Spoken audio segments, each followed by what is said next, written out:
Bom dia, Regina. Bom dia, gente. Vamos começar nossa aula de hoje, aí da segunda, né?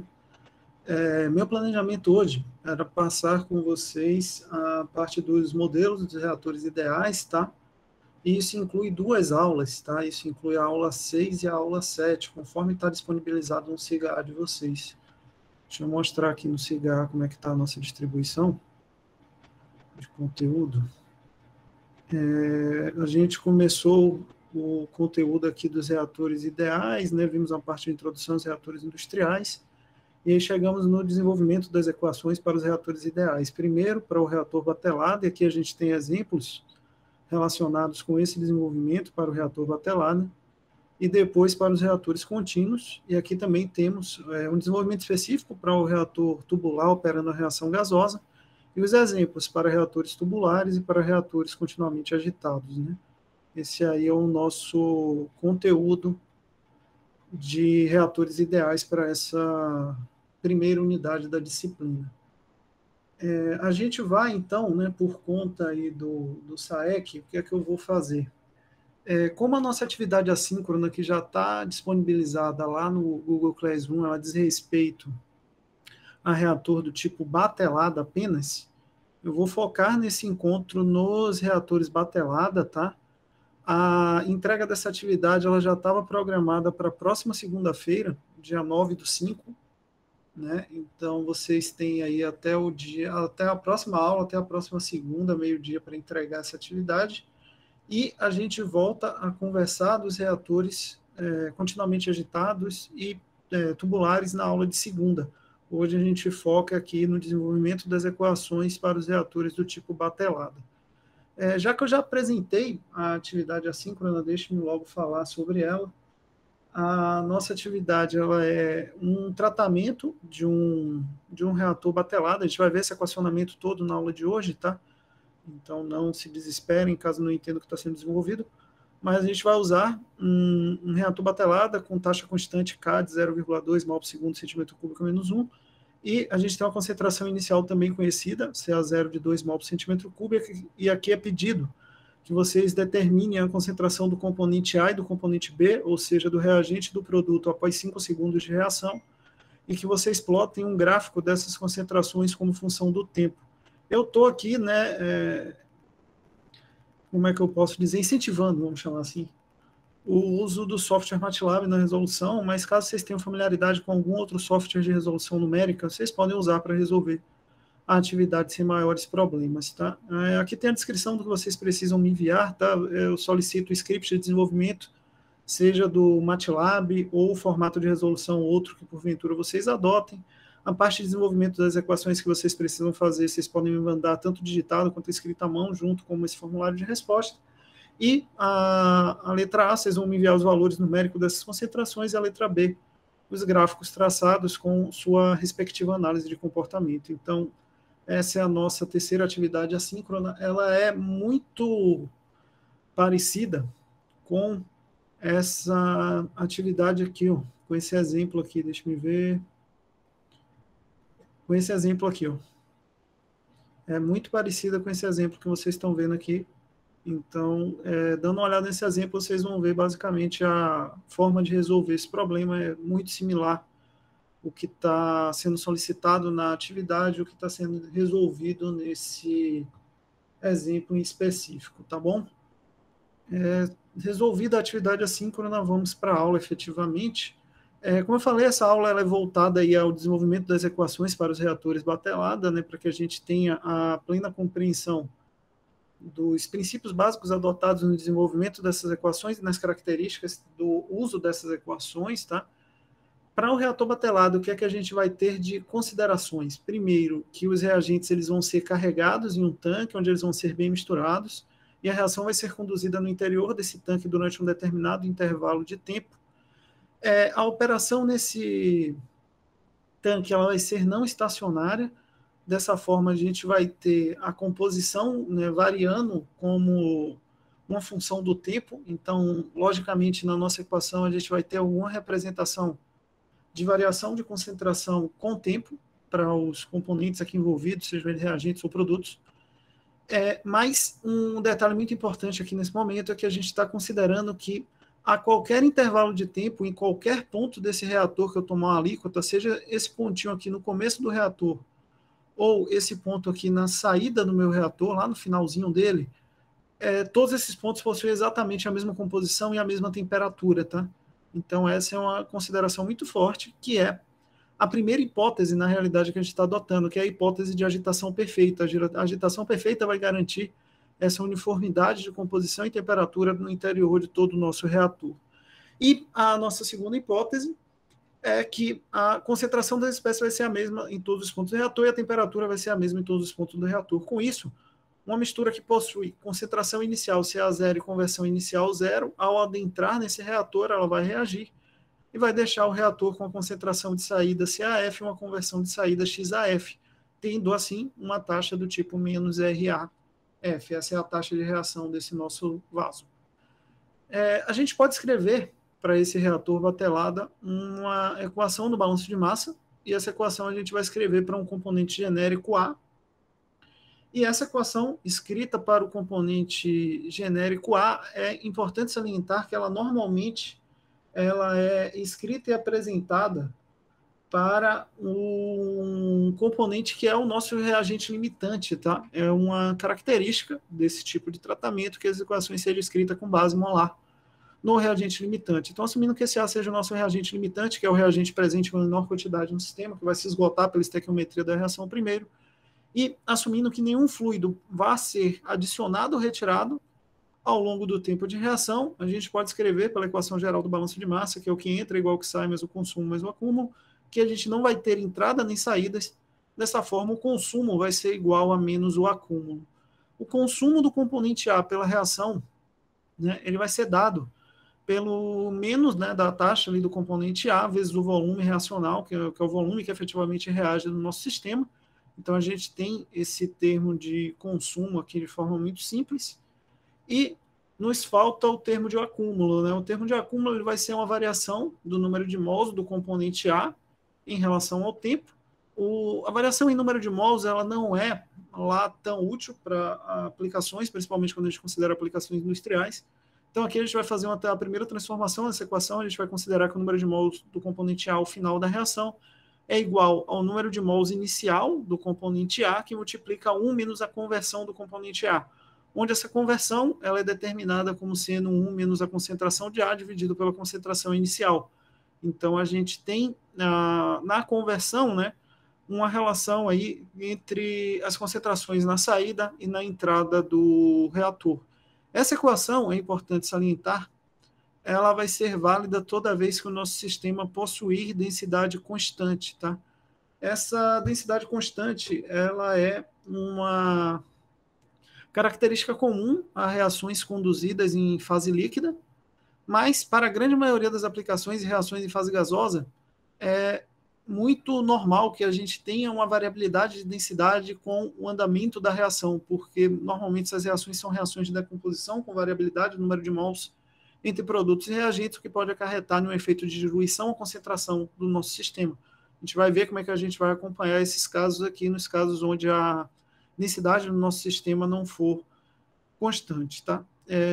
Considerando isso, né, e fazendo aqui a distributiva dessa multiplicação, a gente chega que a variação do número de mols de A no tempo é equivalente a menos o número de mols inicial do componente A, que multiplica a derivada da conversão de A em relação ao tempo. E a partir daqui, a gente tem termos mais úteis para as aplicações que a gente deseja, a gente pode juntar os termos de consumo é igual a menos acúmulo, né? E a gente chega nessa equação geral, que é menos RAV igual a NA0 dxa dt. Daqui a gente pode rearranjar em termos semelhantes e fazer as integrações de T até T0, de 0 até a conversão de saída. Né? Como o tempo inicial vai ser 0, a gente tem que o tempo de reação vai ser igual ao NA0, que é o número de mols de A inicial, que multiplica a integral de 0 a conversão de A, dx dividido por menos RA vezes o volume, e essa aqui é a nossa equação geral, né, que demonstra qual o tempo necessário para que a gente atinja uma determinada conversão final, né, XA. É uma equação bastante útil que a gente vai usar bastante em aplicações de reatores batelados. Essa equação ela pode ser escrita em termos de concentração para os casos dos sistemas, conforme eu falei, que a densidade do sistema permanece constante. E a escrita e concentração ela vai ser escrita como menos integral de CA0 a CA, de DCA dividido por menos a taxa, né? Aqui a gente tem uma inversão de sinal, porque observe que a concentração inicial do reagente é maior do que a concentração final, né? A gente tem um decaimento de concentração ao longo do tempo, por isso a gente tem esse sinal de potencial negativo aqui para o reagente A. E aí temos as duas formas, né, de escrita de equação para o reator do tipo batelada.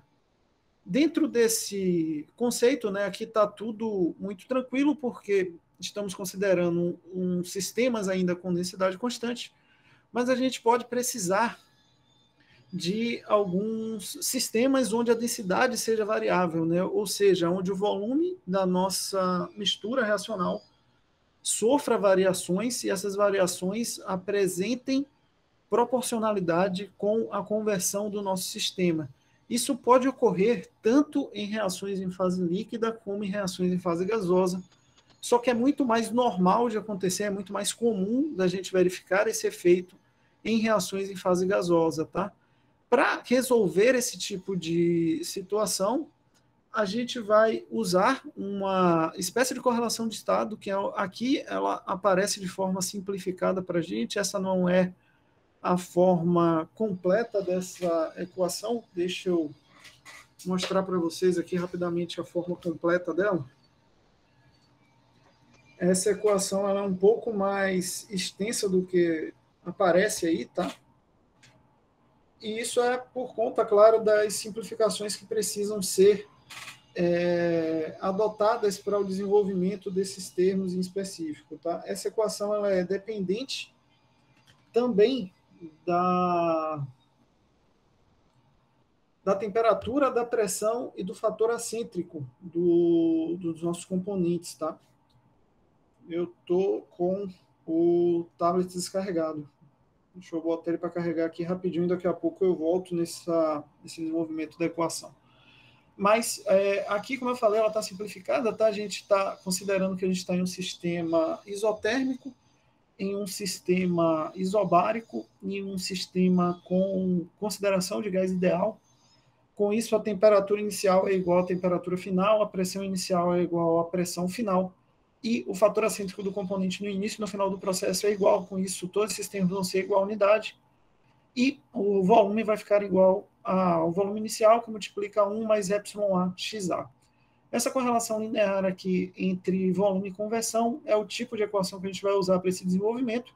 Aqui a gente tem termos comuns que a gente já está habituado, que é o V0 e a conversão, e aparece aqui apresentado um termo novo. Esse termo é o εA. E esse εA, ele é nada mais, nada menos do que o que a gente chama de fração de variação de volume no sistema. Esse termo ele é definido como sendo o εA, né? Ele vai ser definido como volume, caso a conversão do nosso sistema seja igual à unidade, menos o volume, caso a conversão do nosso sistema fosse igual a zero, dividido pelo volume, caso a conversão do nosso sistema fosse igual a zero. Para exemplificar como é que isso ficaria. Vamos considerar que a gente está mexendo com a reação isotérmica que ocorre em fase gasosa, do tipo A forma 4R, e a gente quer determinar o εA dessa reação. Como é que a gente vai fazer isso? Nosso primeiro passo seria verificar se o nosso sistema assume comportamento de gás ideal. Aqui eu estou assumindo que esse comportamento é verdade, então eu estou assumindo que o sistema segue um comportamento de gás ideal. E sendo isso verdade, eu posso escrever que PV é igual a nRT, de forma que eu posso isolar a equação em volume, e o volume vai ser igual a nRT dividido pela pressão total.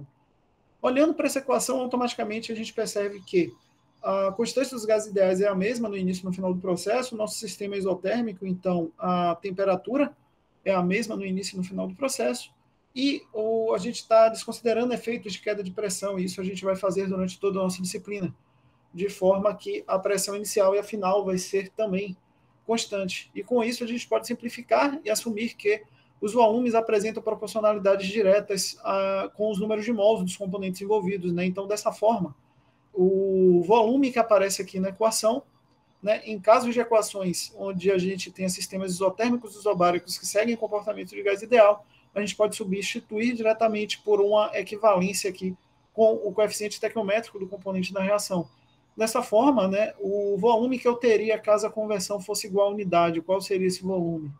Seria 4, porque é a quantidade molar total que eu tenho aqui do coeficiente estequiométrico do componente R, caso todo A fosse convertido em R, menos o volume, caso essa conversão fosse igual a zero, ou seja, se eu não tivesse conversão nenhuma, eu teria apenas 1 do componente A, então eu vou ter 4 menos 1, dividido pelo 1. Isso aqui me resulta em 3, que é o valor de εA para essa reação. Então, temos aqui uma correlação matemática simples que leva diretamente ao valor do εA. Essa nomenclatura que eu estou apresentando aqui para vocês é apresentada no livro do Levenspiel, tá? Tem um jeito de fazer isso usando uma nomenclatura diferente, que é a adotada pelo livro do Fogler. Eu particularmente não gosto dela, mas vocês sintam-se à vontade para utilizá-la. Em que é baseada essa outra equação?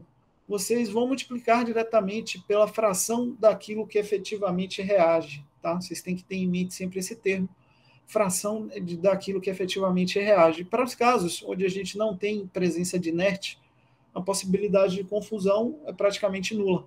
Mas para os casos, conforme esse segundo exemplo que a gente tem aqui, onde eu estou considerando que a gente está colocando 50% de gás inerte na alimentação, a probabilidade de vocês se atrapalharem com essa fração daquilo que efetivamente reage é muito grande. Então, eu particularmente prefiro a nomenclatura e o jeito de calcular do Levenspiel. Seguindo o jeito de calcular do Levenspiel, como é que ficaria isso?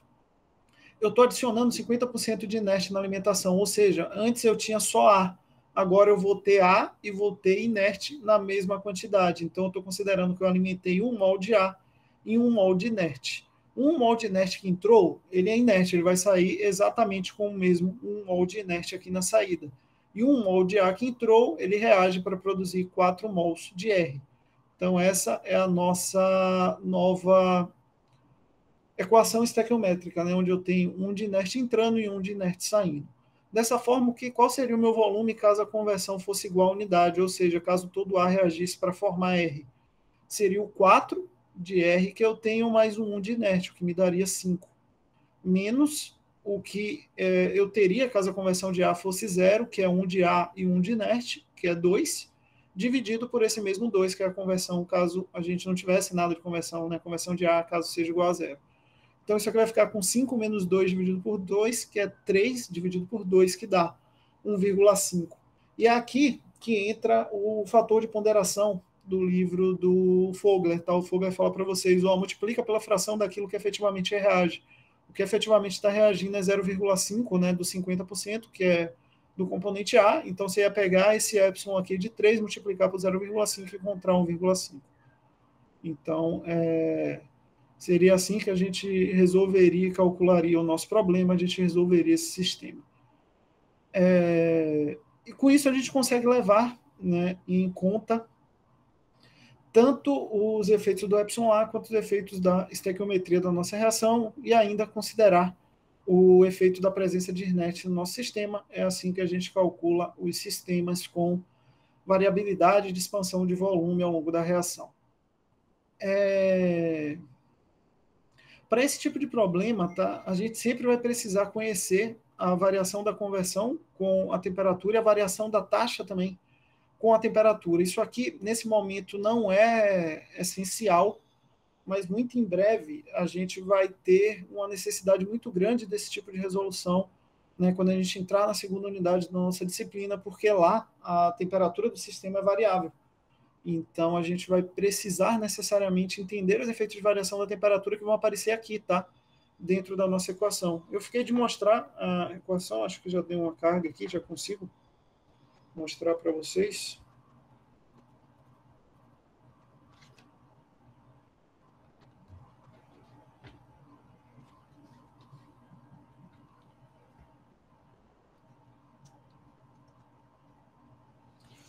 Bora lá, a nossa equação era V igual a V0, que multiplica 1 mais εAXA.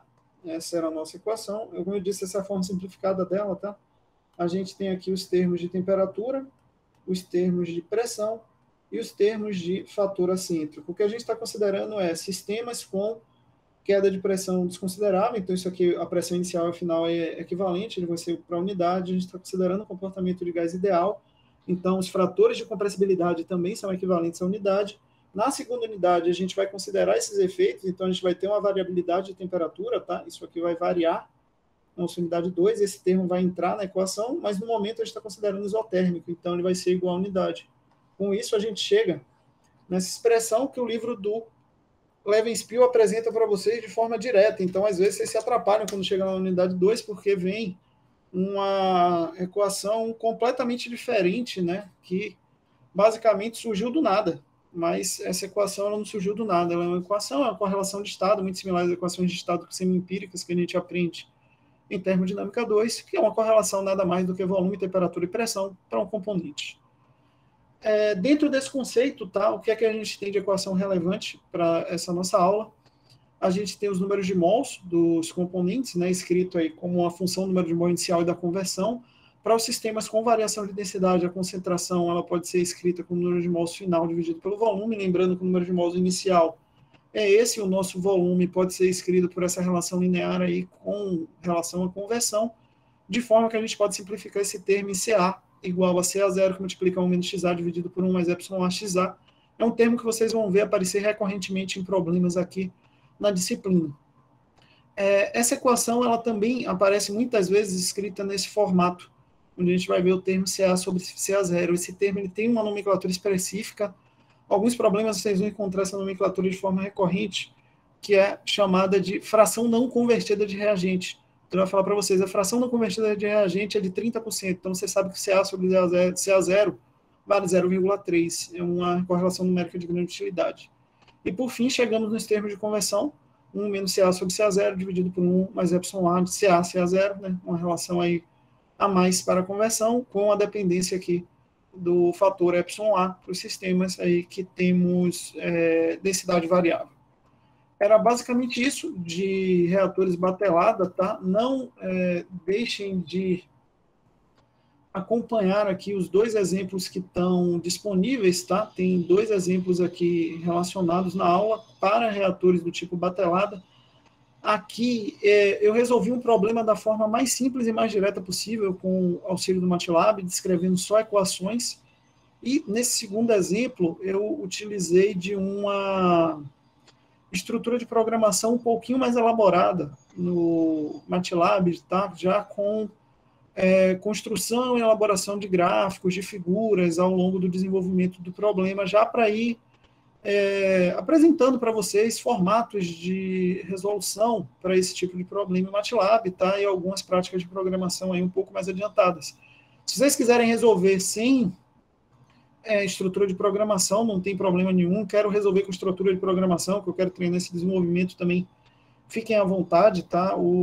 A ideia da atividade assíncrona é justamente apresentar esses conceitos para vocês já irem treinando, porque, por enquanto, isso aqui tem solução analítica, tá? Inclusive, se alguém quiser resolver o problema analiticamente, fique à vontade, vocês podem resolvê-lo analiticamente, mas não, eu já quero ir habituando vocês com a resolução desse tipo de problema em MATLAB, porque é algo que a gente necessariamente vai ter que desenvolver ao longo da nossa segunda unidade. Por enquanto dá para resolver analiticamente, mas na unidade 2 a gente não consegue mais resolver analiticamente esse tipo de problema, tá? Então é por isso que eu estou já acostumando vocês com essa resolução em MATLAB. Na aula passada eu já tinha comentado, tá? Também já liberei no SIGA essa parte de introdução ao MATLAB, já para quem não tem nem ideia daquilo que eu estou falando, lá tem como é que vocês resolvem esse tipo de problema no MATLAB. Com relação ao conteúdo da aula, galera, alguém tem alguma dúvida, algo que não tenha ficado claro, que gostaria de perguntar, de rever? Enquanto isso, deixa eu parar aqui a gravação.